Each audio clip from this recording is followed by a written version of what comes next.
Dans l'épisode du 2 mars d'Un si grand soleil, Inès demande une avance sur salaire à son père pour dépanner Mélissa. Après quelques protestations, Gary finit par lui accorder et s'y est donc avec cette bonne nouvelle qu'Inès débarque au bar où Mélissa est déjà en train de travailler. Gênée mais reconnaissante, cette dernière est ensuite contactée par James, qui lui propose de tourner une vidéo, mieux payée que le shooting photo, et qui se fera en compagnie d'un garçon. Voyant le truc venir, Mélissa lui demande si est du porno et James répond que ça en est, en quelque sorte, mais que si est plus soft et que tout cela restera confidentiel. Malgré les 800 € proposés, Mélissa refuse. Peu après et à cause de gros problèmes financiers, elle finit par accepter et prend son après-midi, laissant Inès la remplacer. Elle se retrouve dans une chambre d'hôtel avec James et un autre homme, Ralph, qui lui dit qu'il a l'habitude.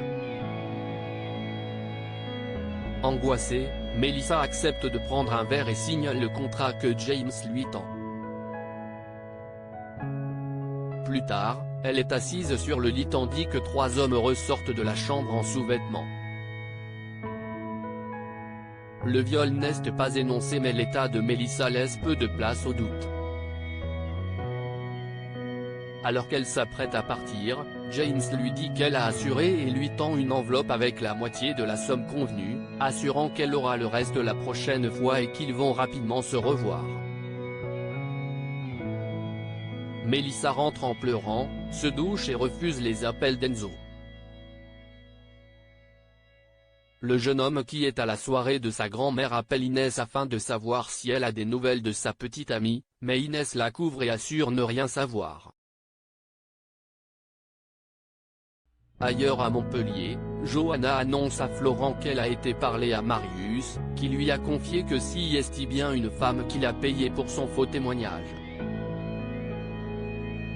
Bien que Johanna soit persuadée qu'il s'agisse bien de Claudine, Florent ne la croit toujours pas et s'inquiète des conséquences si jamais quelqu'un apprend que sa collègue a parlé à un témoin. Il lui répète de ne pas tout gâcher alors qu'elle scène est bien sortie. Florent va-t-il enfin croire Johanna? Claudine fête justement son anniversaire, auquel elle n'a pas convié le procureur Bernier, pour son plus grand malheur. Ce dernier l'appelle pour lui souhaiter un joyeux anniversaire et propose de l'inviter à dîner, mais s'entend encore dire que Claudine est débordée.